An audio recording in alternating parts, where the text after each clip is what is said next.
Dans cette vidéo, nous allons parler de cette nouvelle qui vient de tomber. Donc, FTX LSC à son sort, c'est-à-dire Binance décide de ne pas poursuivre l'acquisition potentielle de FTX.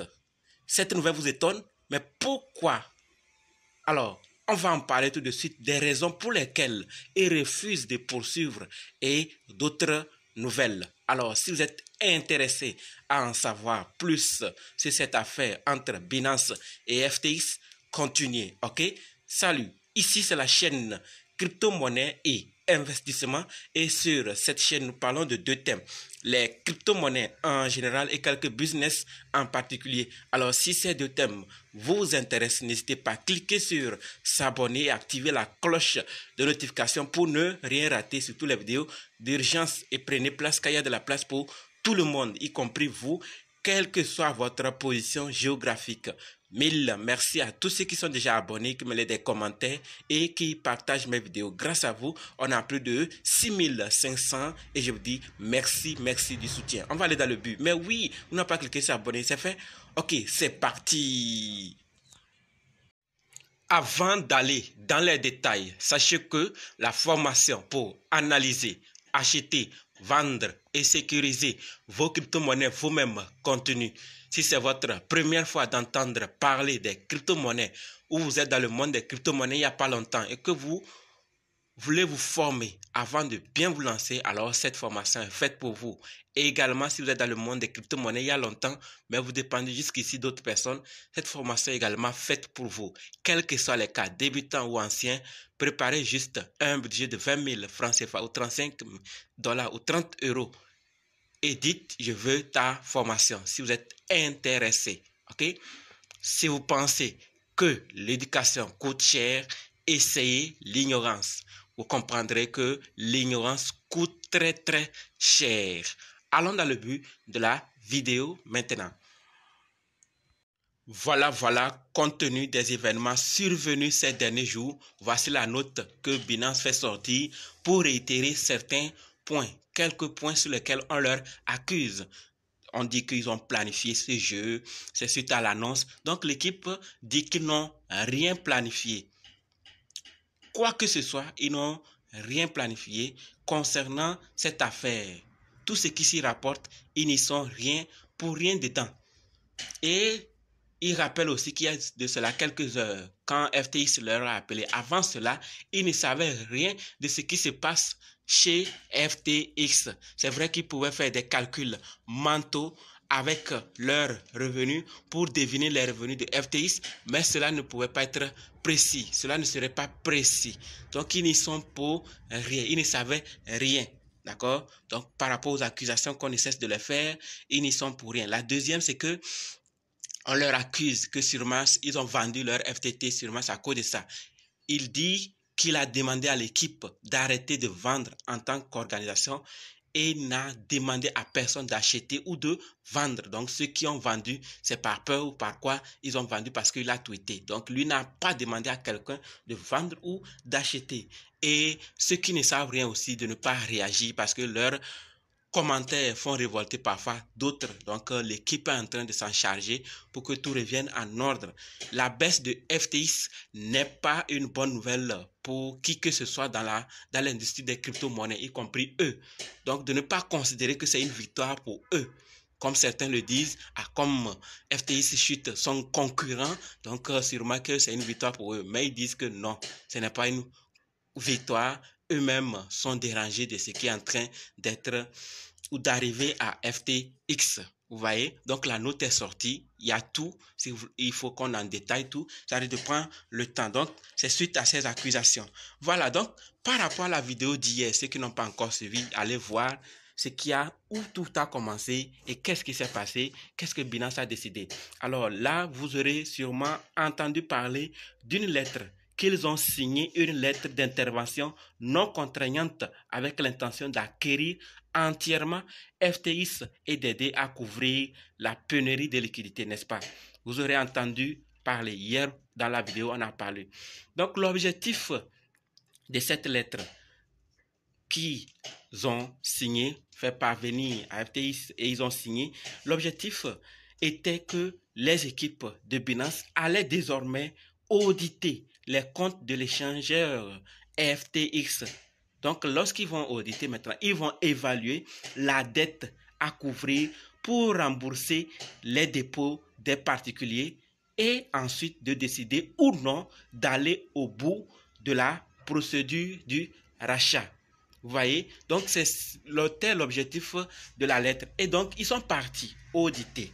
Vous voyez? Ils sont partis auditer. Et comme je l'ai dit au début, si cette nouvelle qu'on va tout de suite voir vous étonne, c'est que vous n'avez pas suivi la vidéo d'hier. Parce que dans la vidéo, on nous disait que Binance, d'accord, a la possibilité de se retirer de la transaction à tout moment.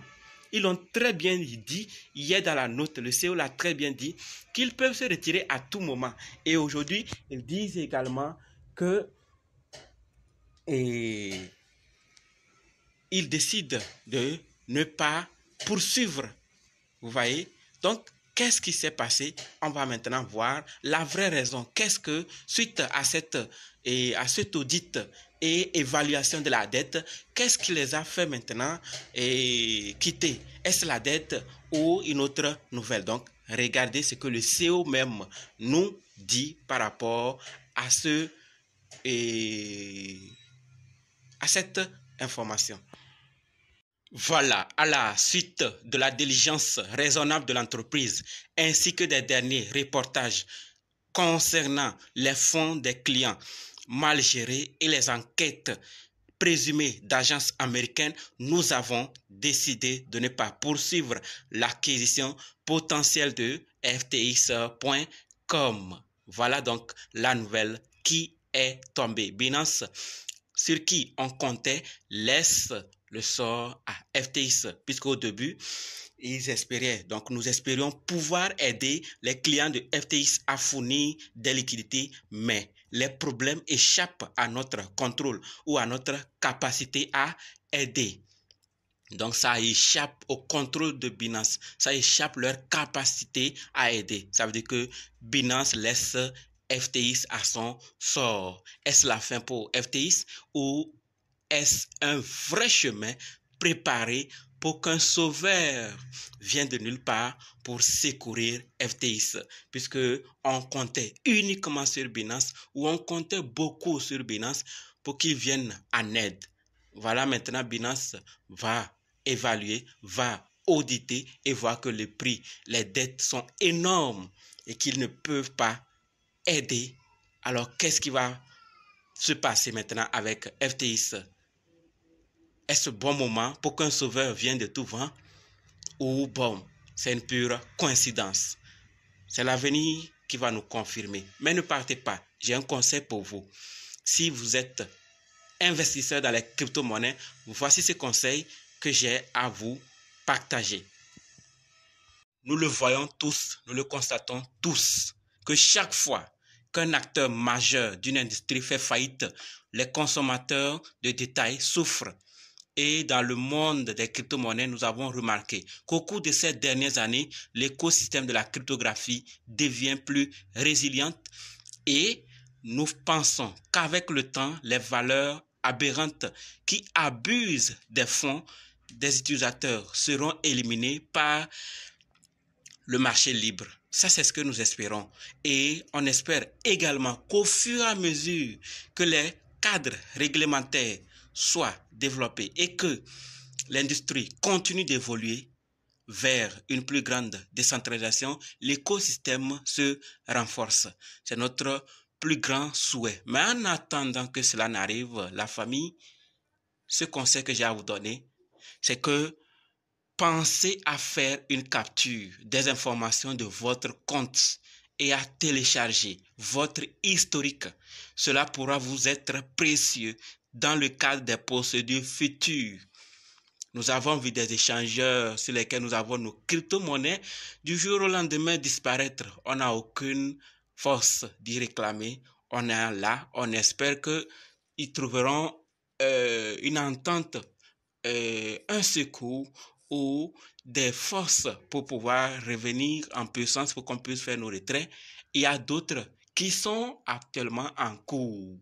FTX qui est en train de souffrir actuellement, faites ceci, d'accord? Et par rapport aux échangeurs centralisés, on le dit et on le répète, c'est juste pour acheter ou vendre. Après ça, ne tentez même pas de garder. Ou si vous voulez garder, gardez sur des échangeurs que vous pensez sûrs qui peuvent faire du temps. Bon, si il y a certains qui n'arrivent plus à faire le temps, alors c'est inquiétant encore, n'est-ce pas? Donc à vous de voir. Si vous voulez garder, gardez à vos risques et périls. Si vous voulez faire sortir, faites sortir. Mais je vous recommande, si vous avez la possibilité, faites-en sortir pour garder sur les décentralisés ou sur des portefeuilles physiques comme Ledger afin d'être à l'abri de certaines circonstances. Donc voilà le conseil que j'avais à partager avec vous. C'est sérieux, tellement sérieux que on ne peut plus blaguer, on ne peut plus s'amuser avec cette affaire d'échanges centralisés qui du jour au lendemain disparaissent. Donc voilà ce que j'avais à partager avec vous, d'accord? Donc dites-moi dans les commentaires, vous aussi, qu'est-ce que vous pensez de cette affaire de Binance et qui n'arrive plus à aider? Est-ce que vraiment c'est fini pour FTX ou c'est un bon chemin préparé pour qu'un sauveur vienne de tout vent, de tous côtés pour secourir FTX? Dites-moi ce que vous pensez dans les commentaires. Rendez-vous dans d'autres vidéos et dans les commentaires. Merci.